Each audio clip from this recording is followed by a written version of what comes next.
Bonjour à tous et bienvenue dans cette nouvelle vidéo. Alors, euh, je vais continuer à me présenter au début des vidéos pour les premières, pour que les gens s'habituent et puis après j'arrêterai. Je m'appelle Joachim, j'ai 30 ans, je suis libraire. Et pour lancer ma chaîne YouTube, j'ai eu l'idée dans un premier temps, de faire des vidéos sur mes romans préférés des années écoulées. J'ai déjà fait du coup 2022. Là, je vais faire 2023, je ferai 2024 et puis je m'arrêterai là. Après, je ferai d'autres contenus. Je ferai quand même tous les ans, à mon avis, parce que j'aime beaucoup ce format-là, mon top 10 de chaque année au niveau des romans. Donc là, il s'agit de l'année 2023. Je vais principalement parler de romans, pour la plupart, parce que c'est ce que je lis le plus. Et j'ai du mal à comparer les BD, les romans, les mangas.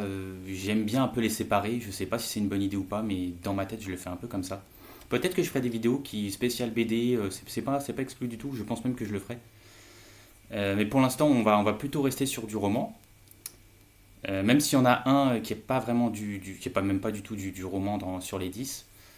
Je vais commencer par le dixième, que j'ai pas dans ma bibliothèque, je vais vous l'afficher là, qui est un roman de Doris Lessing, qui est prix Nobel d'ailleurs, qui est une anglaise, euh, qui s'appelle Le Carnet d'or. C'est une histoire. Alors, c'est une histoire assez complexe, hein. Il y a beaucoup de personnages. Moi, c'est ce que j'appelle un peu les multi-romans. En fait, il y a plusieurs histoires dans l'histoire. Donc, c'est vraiment une aventure littéraire, hein. Ça fait presque 1000 pages, c'est un gros pavé, donc il faut vraiment être motivé pour y aller, parce qu'en plus, c'est une histoire qui, c'est le genre de roman que, en général, je déconseille de lâcher trop longtemps. Par exemple, de lire plusieurs romans en même temps que celui-ci, ou enfin, pour ma part, c'est ce que je ferais.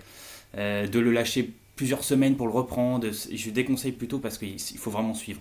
C'est une histoire, on peut vite se perdre. D'ailleurs, je me suis un peu perdu une ou deux fois, mais j'ai toujours réussi à me reconnecter, mais faut suivre.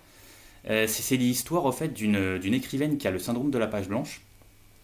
On sent qu'elle veut quand même écrire une autobiographie plutôt. Ce qui est assez ironique, parce qu'on pourrait se dire, bah, une autobiographie, il y a juste à raconter sa vie et puis c'est tout. Mais bizarrement, elle sait pas trop comment s'y prendre.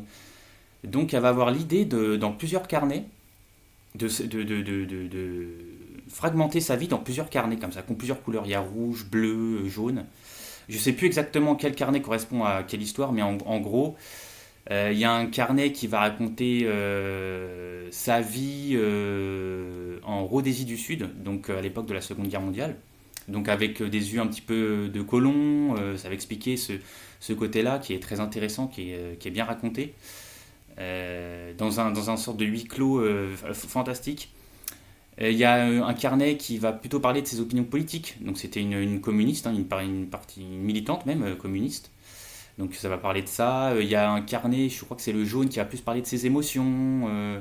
Donc voilà, enfin, avec plusieurs carnets comme ça, on va suivre un petit peu plusieurs parties de sa vie. Donc il y a des retours en arrière, après ça se repasse à l'époque. Enfin, il faut vraiment suivre. Mais je l'ai quand même mis dans mon top 10, même si parfois il y a un ou deux personnages qui m'a un peu agacé. Et à un ou deux moments, ça m'est un peu tombé des mains, mais jamais très longtemps. Parce qu'au fait, l'écriture, je suis tombé amoureux de l'écriture de Doris Lessing. Je l'ai vraiment trouvé incroyable. C'est une des meilleures écritures. Vraiment, je le mets dans les écritures que j'ai lues, je le mets dans le top 5, hein. Je trouve ça fantastiquement écrit. Et donc, prix Nobel, pas étonnant pour moi. Mais je suis rarement déçu des prix Nobel. Autant il y a d'autres prix des fois où je n'ai pas forcément aimé les bouquins. Je cherche pas absolument à lire les prix littéraires. Si je vois que l'histoire, par exemple, les prix Goncourt, si je vois que l'histoire ne m'intéresse pas, je ne vais pas forcément le lire, enfin voilà. Mais le prix Nobel de littérature, c'est un prix qui, pour l'instant, m'a très rarement déçu, même peut-être jamais. J'ai pas encore lu le dernier prix Nobel, qui est la coréenne Hong Kong. Et je l'ai pas encore lu parce que, pareil, les histoires me disaient moins, donc peut-être que je le lirai un jour, mais pour l'instant, voilà, je cours pas forcément après. Mais vraiment, Doris Lessing, c'est vraiment une épopée fantastique, les dialogues sont super, des fois, il y a des moments où c'est presque un peu proustien, il y a des très longues phrases. Moi, j'aime beaucoup ce style-là, en fait. Moi, je suis un fan de Proust et j'aime bien Et en fait, je peux aimer aussi un style très direct avec des phrases courtes, mais je pense que je suis quand même un peu plus attiré des textes, des phrases un peu plus longues, vraiment développées.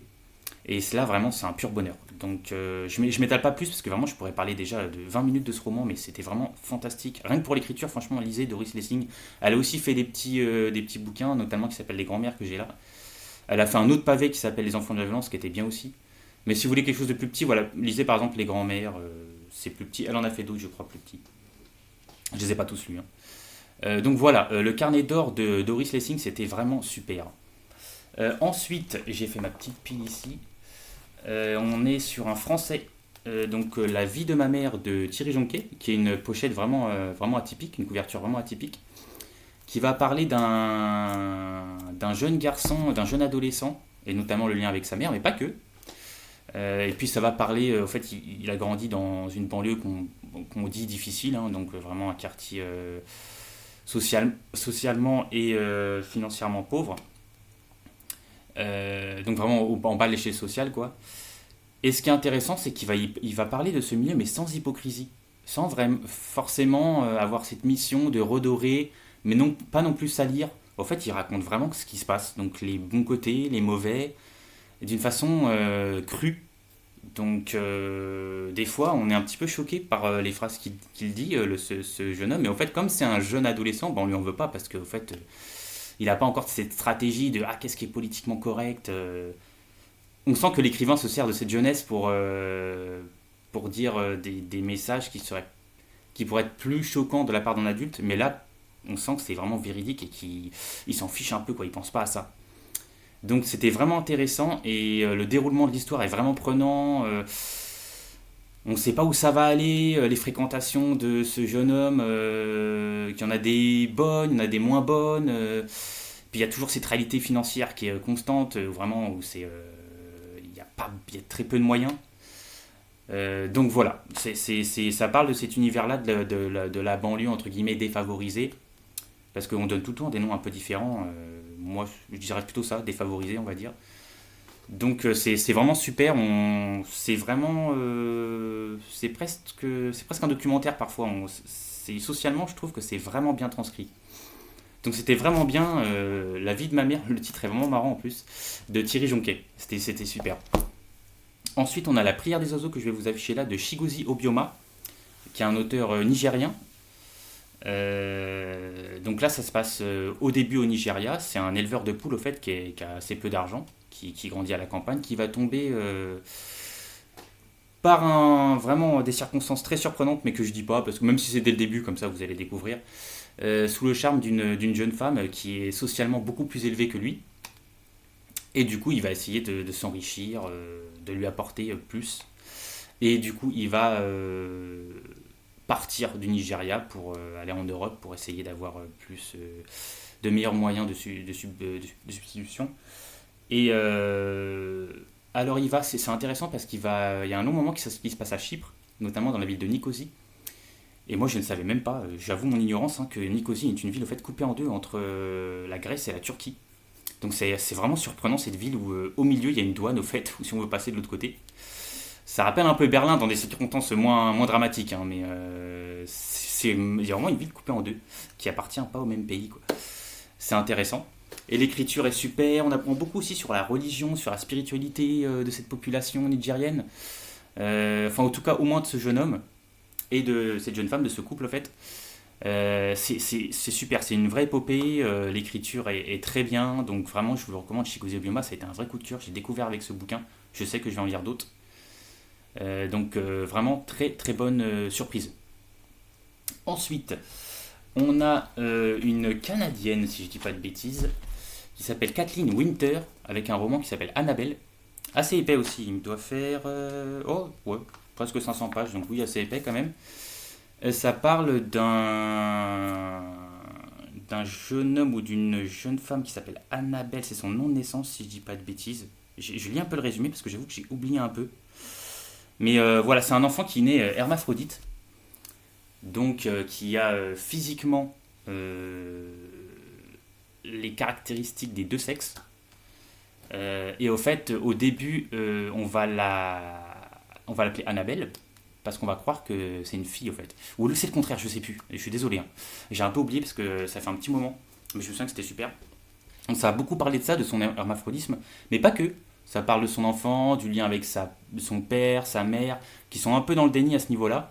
Mais ça a parlé aussi d'autres choses, hein. Mais bon, évidemment, c'est central, ça parle quand même beaucoup de ça. Il y a les personnages sont très touchants, notamment bah, du coup le personnage principal qui vraiment c'est réussi quoi. On est avec lui, on voit comment il traverse tout ça, toute sa vie là avec cet hermaphrodisme qui prend beaucoup de place dans sa vie forcément. Et la réaction des parents, de la mère et du père qui est pas du tout pareille. Enfin, c'est super. L'écriture est très bien et elle est simple, mais il y a beaucoup d'émotions dans cette écriture. Moi, c'est un roman qui m'a ému. Notamment là, tout de suite, vous voyez, je l'ai lu il y a un petit moment et il y a quelques scènes que je me souviens qui sont super, qui sont très émouvantes et je pense que je vais m'en souvenir peut-être très très très longtemps. Donc Kathleen Winter, Annabelle, c'était vraiment bien. Je vous le conseille. Ensuite, on va partir dans un classique. Marcel Proust, Un amour de Swann. Il a suivi d'un parcours proustien. Mais j'ai pas beaucoup de souvenirs de cette petite nouvelle-là. Mais Un amour de Swann. Alors, ça va peut-être vous surprendre, mais j'avais pas encore lu de Proust parce qu'en fait, c'est un écrivain qui me faisait peur. J'avais beaucoup d'appréhension parce que, notamment, j'ai mon tonton qui est fan absolu. Mais c'est pas lui qui m'a fait peur à ce niveau-là. Mais c'est vraiment un auteur, on m'a dit, c'est très complexe, c'est très compliqué. Faut le lire au bon moment, faut pas le lire trop jeune, faut pas le lire trop vieux, faut être prêt. On m'avait mis une sorte de pression parce que c'est un auteur qui a tellement cette réputation d'être peu accessible que je me suis longtemps retenu. En fait, je me suis dit, bah, je vais attendre d'avoir une certaine maturité pour le lire. Alors que je pense que on peut lire Proust jeune, hein, vraiment. Mais c'est vrai que par contre, qu'il y a eu une initiation qui a duré peut-être 30 pages, qui a été assez douloureuse. Je me souviens, j'ai commencé à lire ça sur mon canapé et j'ai eu du mal. C'était comme un peu quand on fait un footing. Dès le début, on est là, waouh, ça m'épuise un peu et finalement on trouve le rythme et après tout se passe très bien. Mais c'est vrai que j'ai eu 30 pages assez douloureuses. Au début, je me suis dit, ouh, cette écriture, elle est vraiment spéciale. Et plus j'avançais dans le roman, plus je me faisais à l'écriture, et plus j'ai découvert que j'ai adoré au fait cette écriture proustienne. C'est incroyable ces phrases qui n'en finissent pas, mais qui se recoupent. Enfin, Et moi, je trouve que c'est quelqu'un qui fait des sortes d'arrêts sur image, au fait. Il va prendre une scène et il va nous décrire ce qui se passe dans le cerveau des personnages et ce qui se passe dans les petits moments que nous, au quotidien, on ne s'attarde pas dessus. Comme des petites informations qui passent ou des petites émotions qu'on ressent qui sont tellement brèves qu'on les oublie tout de suite. Et lui, non, il va faire des arrêts sur image. Et par exemple, là, bon, ça parle beaucoup de l'amour, qui est vraiment le sentiment absolu, bien évidemment. Mais et il va nous dire voilà ce qu'on ressent. Et il va nous énumérer comme ça tout, comment ça se passe, comment ça fonctionne. Et on se rend compte de choses qu'on vit, mais qu'on se rend même pas compte, au fait, qu'on subit ou qu'on éprouve, mais qu'on est incapable de dire. Et que lui arrive, bah, c'est le boulot d'un écrivain, en fait. C'est de dire ce que nous, on n'arrive pas à dire. Et donc, à ce niveau-là, ça a été fantastique. Ça a été un vrai voyage, une vraie découverte. Et bien sûr que je vais en lire d'autres. Mais c'est vrai qu'au début, ça peut sembler. Moi, en tout cas, c'est vrai que je l'ai vécu. Je me suis pris un peu un coup de poing, quoi. Je me suis dit, oula, c'est vraiment une écriture qui est unique. J'avais jamais lu quelque chose même qui ressemblait, à part justement, comme je vous dis, de Ulrich Lessing, même si ça n'a rien à voir, hein, c'est beaucoup plus contemporain, mais avec des phrases très longues comme ça. Mais c'est tellement une écriture unique qu'au début, ça peut surprendre. Il faut vraiment, il y a une initiation, il y a une petite initiation en fait. En tout cas, moi, je l'ai vécu comme ça. Mais c'est une des meilleures écritures aussi que j'ai lues. Ça m'a vraiment marqué. J'en lirai d'autres, c'est sûr. Marcel Proust, c'était super. Ensuite, on va parler de Gouzel Yakina, de Zuleika Ouvre les yeux. Alors, Gouzel Yakina, c'est une écrivaine que je sens que je vais beaucoup vous en parler. Une écrivaine russe, donc. Je vais beaucoup vous en parler parce que j'en parle déjà dans ma vidéo d'avance sur mes meilleures lectures de 2022. Là, je suis déjà en train de lire j'ai déjà lu un autre roman qui est aussi super. Enfin, Gouzel Yakina, je sens que c'est une de mes autrices qui est en train de devenir une de mes autrices préférées, au fait. Elle n'a pas écrit énormément de romans, mais elle va en écrire d'autres. Notamment, on m'a donné une bonne nouvelle, là. Là, j'ai fait cette vidéo, on est en juin 2025. apparemment en janvier 2026, ça va sortir un bouquin. C'est une info que j'ai eue comme ça, par sa maison d'édition. Parce qu'on fait des rentrées littéraires où les libraires sont invités, on peut échanger avec les éditeurs et des fois j'arrive à avoir des petites infos comme ça. Si j'en ai d'autres, je vous le dirai. C'est pas un secret absolu, j'ai le droit de vous le dire. Donc normalement, on a utilisé le mot normalement. Gouzel Lakina sortira un nouveau bouquin. Je fais pas sa publicité, hein, enfin je touche rien du tout de qui que ce soit. Hein. C'est juste que j'adore cette écrivaine, elle est pas énormément connue, donc je trouve ça dommage.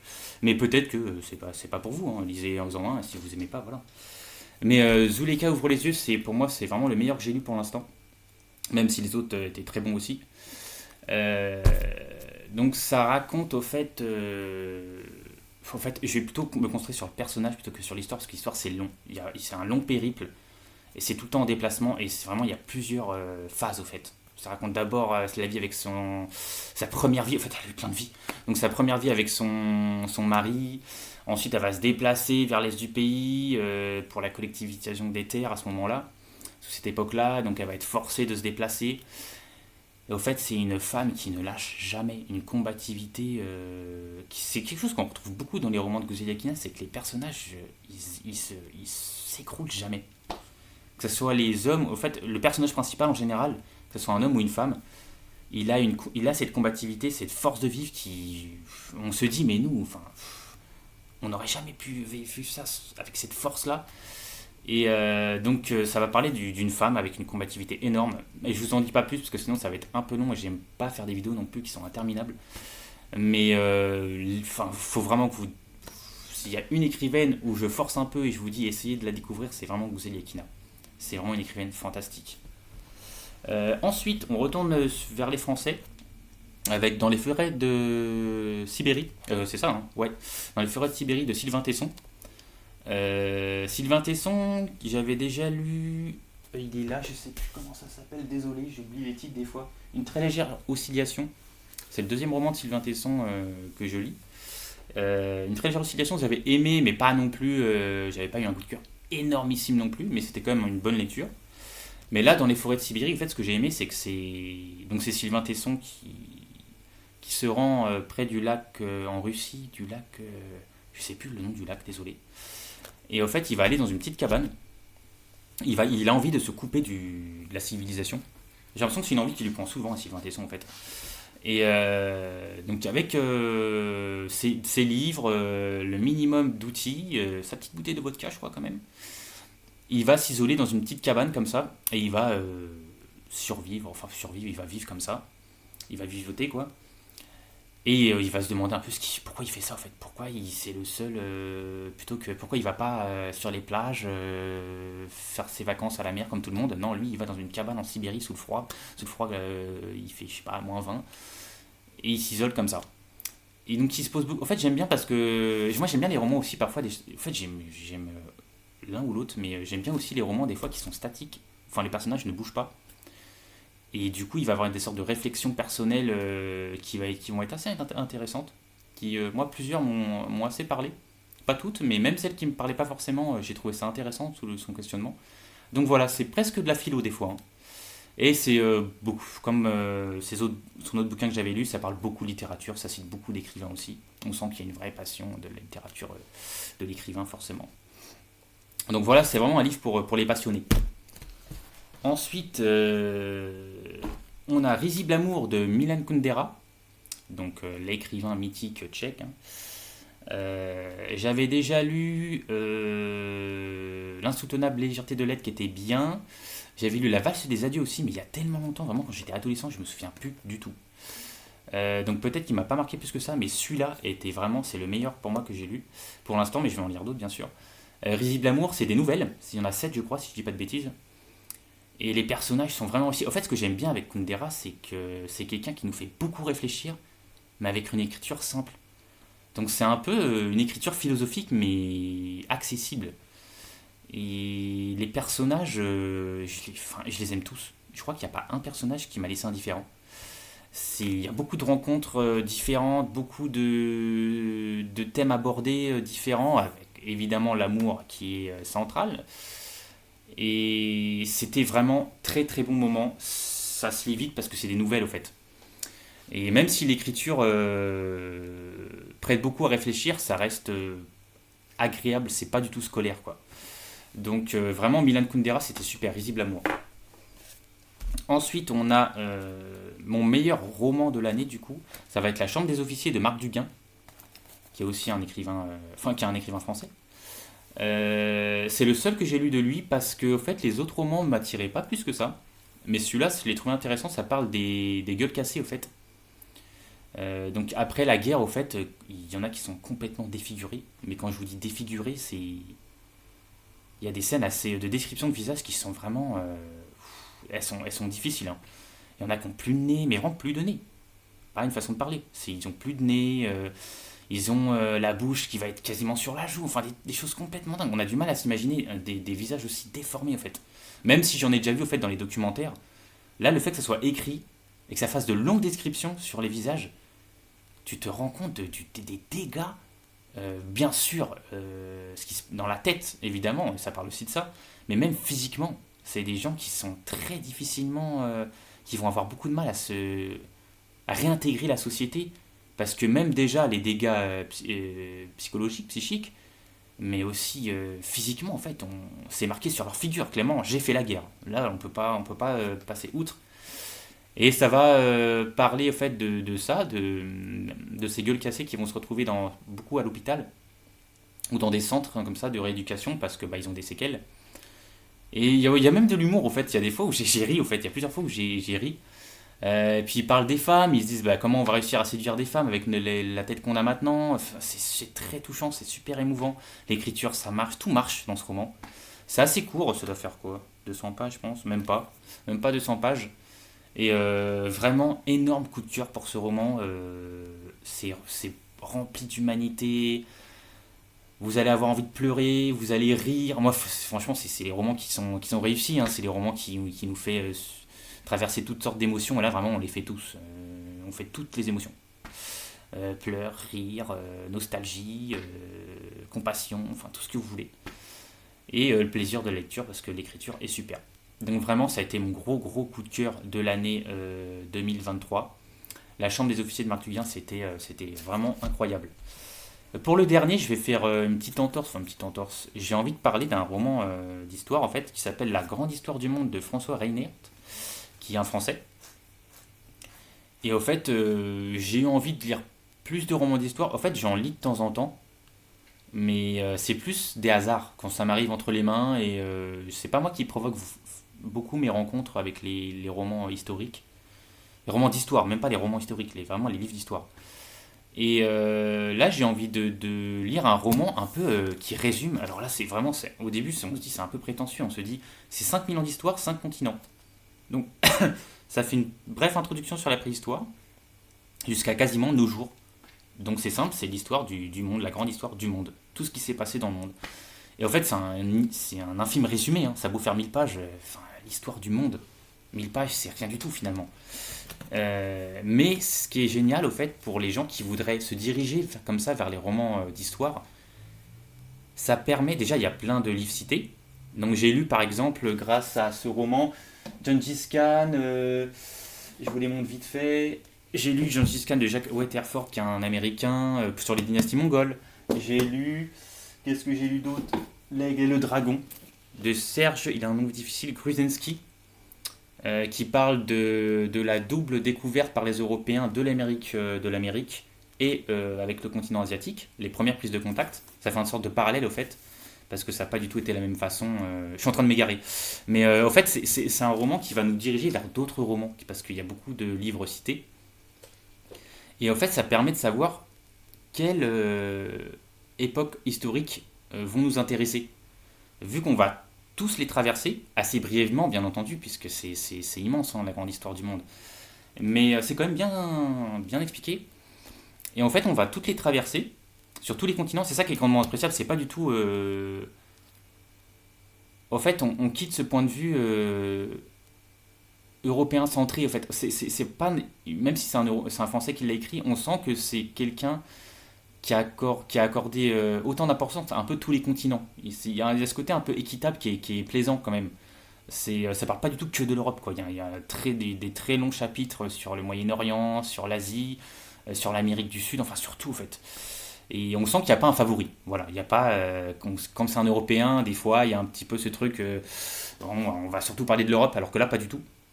Souvent, il donne la vision quand il y a une guerre, par exemple, des deux camps, qu'est-ce qui s'est passé dans l'esprit des populations, quel était l'objectif des deux camps opposés, comment ils l'ont vécu, enfin, comment ils voyaient les choses.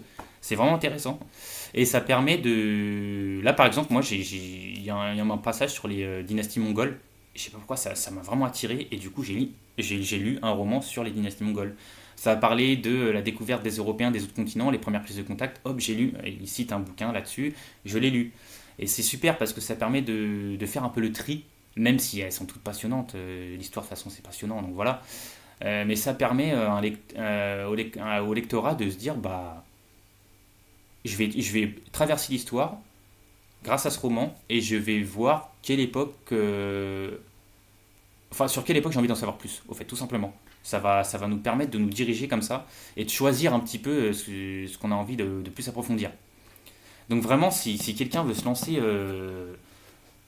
dans des romans d'histoire mais qui sait pas trop par où commencer, quelle période choisir, bah au fait, lisez tout simplement l'histoire avec un grand H et vous faites le tri en lisant ce bouquin. Ça peut vraiment être une bonne idée. Moi, c'est l'idée que j'ai eue. Sans prétention, je la trouve plutôt bonne du coup parce que ça a bien marché. Donc voilà, c'est vraiment un roman que j'ai envie de. Je fais une petite parenthèse comme ça, c'est pas un roman du coup, pardon. Et j'ai envie de le mettre en avant parce que ça a été vraiment en fait, une de mes lectures les plus influentes de cette année aussi, également. Donc voilà. Voilà, c'est fini. J'espère que ça vous a plu. J'essaye de pas être trop long. Parce que même si ce que j'aime bien sur YouTube, c'est justement qu'on prend le temps. On a le temps de parler, on a le temps de bien expliquer les bouquins. Mais j'essaie de faire un peu rapide pour pas non plus que ça fasse 1 heure de vidéo. J'essaie de pas dépasser les 30 minutes. Mais au fait, 10 bouquins à 30 minutes, c'est court. Donc voilà, j'espère que ça vous a plu. Si vous avez envie d'en savoir plus, n'hésitez pas dans les commentaires, demandez-moi, j'essaierai de répondre. Et si vous avez des avis, des choses à partager, si vous êtes d'accord avec moi sur un bouquin, mais ou pas du tout. Moi, il y a plein de bouquins que je lis, que je sais très bien que ça fait pas l'unanimité, hein, parce qu'il y a des écritures qui sont plus ou moins typiques, qui plaisent plus ou moins, forcément. Donc voilà, n'hésitez pas à donner votre avis. Et puis je vous dis à bientôt pour une nouvelle vidéo, avec grand plaisir.